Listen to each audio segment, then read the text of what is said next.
Home mission. Our team, your home, God's mission. Before we get into this morning, I want to thank the Waterview Church of Christ for sponsoring us the last 3 years. December will make our 5th year that my wife and I, Susie, will be working with Home Mission. It's been a dream started by my daughter and son-in-law 7 years ago. And my wife and I started with it 5 years ago. You have been a part of this vision and this dream. My name is John Orr, Director of Home Mission. And I want to thank you again, the elders, the mission committee, the members who have supported this great work all over the United States. We call it Home Mission because it's time that we began building up the mission at home, in our own backyard. When I talked with a deacon in one of the churches in the Tennessee area last year, he said, "Brother, this is one of the most important works in the brotherhood today. Not just for local, but for national and for foreign. We're having people by the dozens come back from foreign missions because there's not enough money anymore to support all of them. We poured millions into foreign missions while churches have been in trouble. In fact, why home mission is the question that many people have been asking. Well, the answer is 74 churches of Christ in America are closing their doors or going instrumental each year. That's been going on for 20 years. The situation is dire in many places. In fact, one group predicts that 8,000 churches of Christ will close by the year 2050 in America. That's horrible, especially since we only have less than 12,000 churches of Christ in the United States. Could we get to the point to where we are down to 3,000 churches of Christ in the third largest mission field in the world? We can't have that. So what is it going to take? People have been sounding the alarm. Doom and gloom has been going out around the countryside. What can we do? Can we just close? Hope that Jesus comes back? Well, that'd be great if Jesus came back. But we don't want to close. Home Mission has a better idea. And that idea hinges upon the Great Commission. This morning, I would like for you to consider the Great Commission in Matthew chapter 28, verses 18 through 20. There are 3 parts to the Great Commission. The first one is, Jesus says, "All authority is given to me in heaven and on earth." That's the first thing that must be considered if we are going to go back to the Great Commission and build up our congregations in America and around the world. Around the world, people are not ashamed to share the Great Commission with their friends and their neighbors. In countries of want and need, people are ready to listen. But in America, we have more than we need, although poverty is great in some areas. The Great Commission, however, is something that the church needs to focus its attention on. And we call it the Great Commission DNA Project. And I'll talk about that more in a minute, but I want to just talk about what Jesus mentioned of the 3 main things we need to understand. Jesus has to be on his throne at the center of the authority of the church. Can we bring in elements like instrumental music? or like other things that churches are trying to bring in, or being fuzzy on salvation. If Jesus is the authority, the church today will look like it was back in the first century. Because Jesus has not changed his mind. And the first thing that needs to happen if churches are going to grow is that Jesus needs to be the authority. Everything we do, everything we decide upon, everything we dream and plan upon needs to be upon the authority of Jesus Christ. And is this what he would really want us to do? Sometimes we're way too focused on physical things and not enough on spiritual things, and we're hurting as a result of it. The second part of the Great Commission is Jesus said, go, or as you are going, make disciples in all nations. The word nation comes from the Greek word ethnos, which we get our English word ethnic groups. The church should look like its community, with black and white and Hispanic and Oriental. Why, today we even have blue people and purple people and red people and yellow people. You say, where are they? Well, you've seen it in their hair. It's colored blue, yellow, purple, pink, so on. We're having all kinds of diversity of people in this country. The point is that we need to be looking at souls and not at skin color or people. We need to be looking at what Jesus is looking at, because Jesus had compassion and mercy upon us when he died on the cross. And so he said, I want you to go and make disciples. A disciple making is very important to the Great Commission. And we are to make disciples by doing two things: by baptizing them in the name of the Father, the Son, and the Holy Spirit, and also by teaching them to observe all things whatsoever I have commanded you. When we are baptized into the name, or in this instance, the possession of the Father, Son, and the Holy Spirit, then we become his possession. He makes our decisions for us. And when that happens, then great things begin to happen in the church. Growth takes place. But we also have to do something about those who are baptized into Christ. We have to teach them to observe all things that Jesus commanded us. Do you know the average retention rate of those who are baptized in the Church of Christ in America today? We are told it's about 10%. 10%. Do you think we need to work on this aspect of the Great Commission? We sure do. And Home Mission has been working and building on every single aspect of this.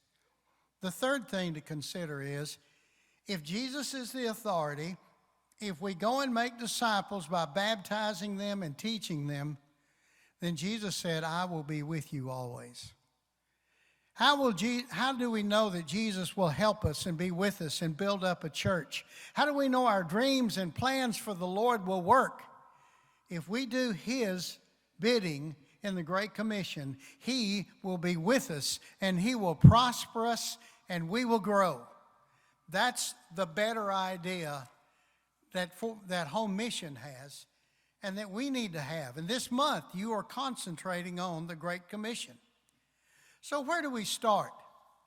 Home Mission started at the beginning when Jerusalem sent out Barnabas to go to Antioch. And then he went to get Paul, and they began doing three things. They encouraged, they equipped, and they evangelized. In the first century, these traveling evangelists were important in building up the church. Today, those traveling evangelists are just as needed, if not more so. Home Mission is an association of traveling evangelists. Currently, we have about 15 evangelists living in different parts of the United States. Some are able to do several congregations, some are only able to do a couple. We still have several of those who have just come on board that need to be trained. More are wanting to join with us and be able to go out and help build up churches around this country. It is important that we continue to find people to do this and find congregations like yourself that are willing to support them. Team members have visited or assisted over 250 congregations in 40 states in the last 5 years. Well, what do we do when we go to a congregation? For one thing, we work with them on a 3-year plan to help them build and grow and develop. And we are not allowed to be involved in any decision-making process. We help them to decide what they need to do and what is their priorities, and then we work with them over a 3-year period. We try to come back at least twice a year and do a workshop that lasts about a week. And we also give them a lot of material.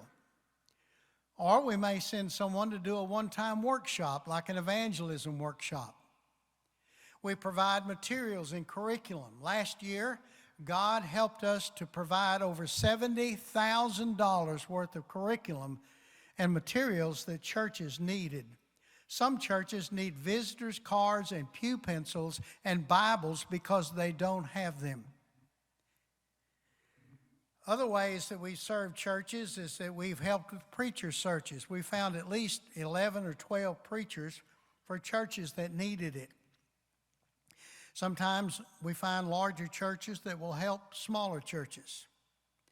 And we provide churches the tools that they need in order to grow. I want to read you a letter that one of the members of one of the churches that we've worked with for over the past 3 years wrote us. He said, and this was about a year or so ago that he wrote this. He says, as a member of the church for over 20 years, I am still amazed at the progress that we have made over the last 2 years working with Home Mission. The congregation here has had a desire to hire a full-time minister for over 40 years, but never had the plan or direction necessary to achieve the goal. Because of Home Mission, we are now 6 months away from realizing our aspirations and beginning the process of hiring. Home Mission has given us all the tools to be able to start evangelizing in our small community of 1,800. I can say without hesitation that the organization has accomplished their mission to encourage, equip, and to train our brethren how to evangelize. Without their intercession, we would not have been here as a church much longer. We give all the glory and praise to God for sending us such wonderful people to work with us in such a loving, kind, and patient manner, just as Jesus would do. Signed, Kurt Hale for the Grayville Church of Christ in Grayville, Illinois. I want you to know that in 6 months they did hire a preacher. They had to triple their contribution, and they did. Unfortunately, because of health, he only lasted about 6 months. They are now in the process of getting elders. They haven't had elders since the 40s, and to be able to find another preacher. They had doubled at one time.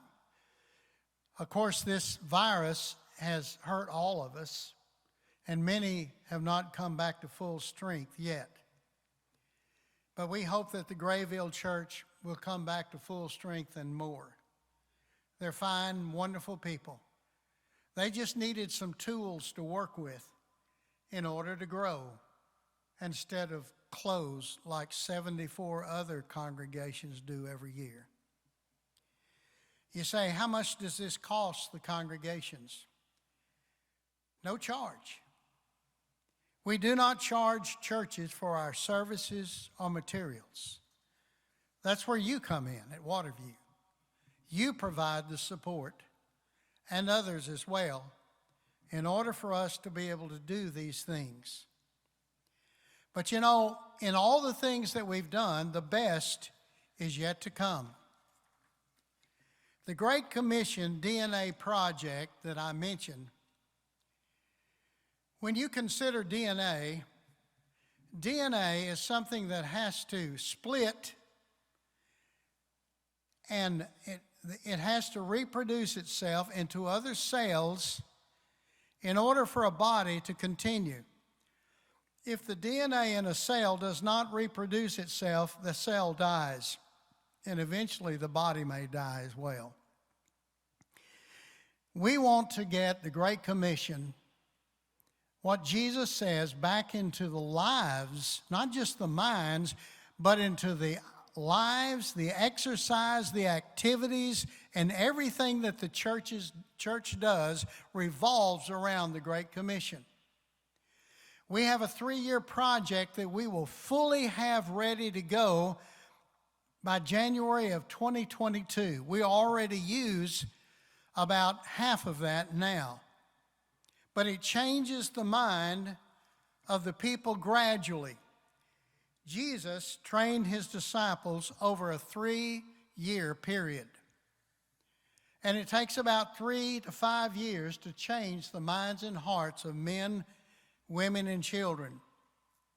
Home Mission can supply each church, large or small, the biblical pattern for growth.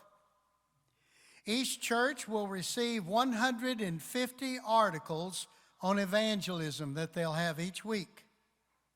They'll receive 11 quarterly workbooks to go over in the 3 years, 6 workshops by evangelists, frequent communications and help with other church growth tools, and assistance from other churches. It's designed to gradually change the way all members see and personally experience the Great Commission. But wait, as the ads say, there's more. We're not waiting just on that. We're going out now and going back to several congregations and adding this to the curriculum and the plans we've already started with them.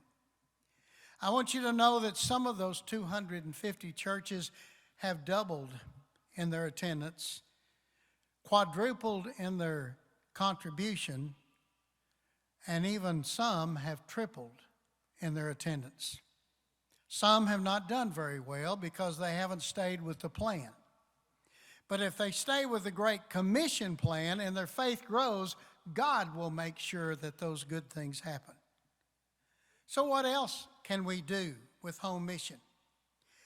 My wife and I moved to Fort Worth, Texas from Wichita Falls.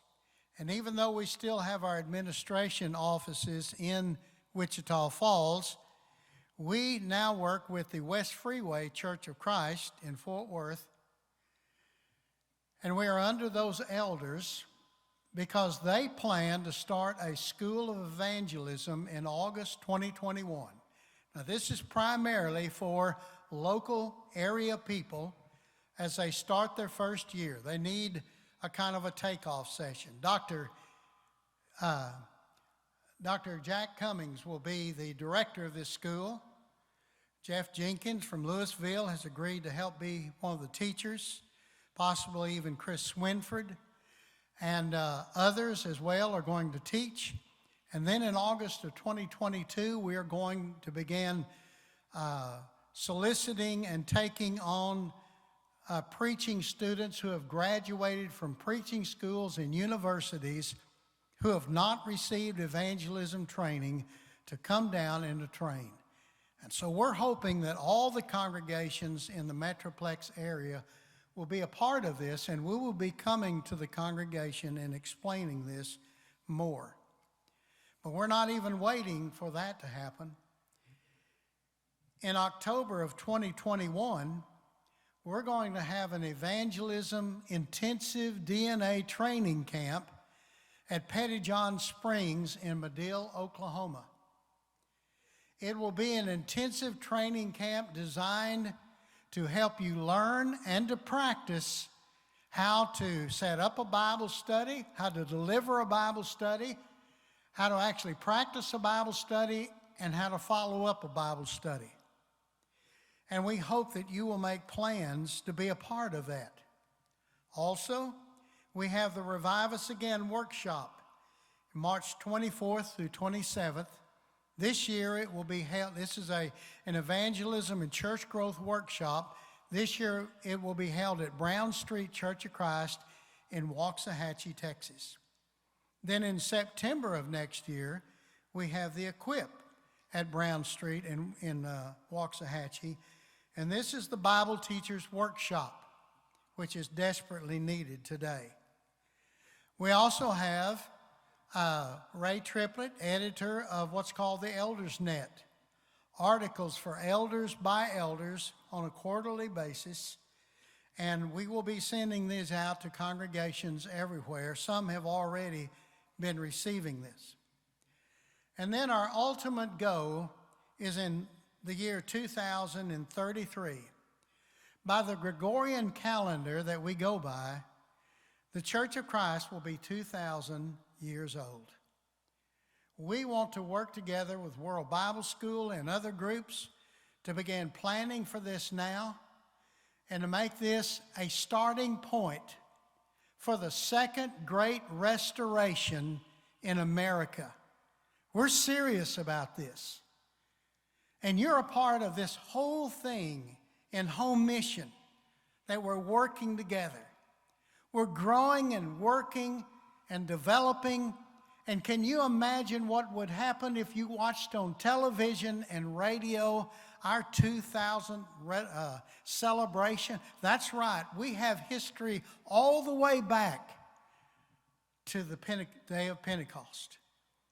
And we have worshiped and practiced basically the same way for 2,000 years. I'm excited about these plans, and I hope you are also. But when you consider the Great Commission, I want you to consider this one thing in closing. Jesus Christ, in Matthew 28:18 through 20, gave a call to teach, to go into all the world, make disciples by teaching, baptizing, and teaching. That call to teach is still relevant today. That's right. The call to teach. It has no sound, and yet I have heard it. It whispers the great achievements and sacrifices of those saints who have gone before. The call to teach has no form, and yet I have clearly seen it. And the eyes of men and women who are infinitely more brave and dedicated than most. The call to teach has no weight, and yet I have held it in my hand. And I will put it in my heart until every last man, woman, and child in the United States hears the gospel of Jesus Christ. For I am not ashamed of the gospel of Christ, for it is the power of God unto salvation to those who believe. The call to teach is at once invisible and yet is too great to ignore. And for those who answer the call, for themselves, for their family, and for their God, it is the most powerful force on earth. 2,000 years have almost come and gone. And that call still goes out to you and to me today.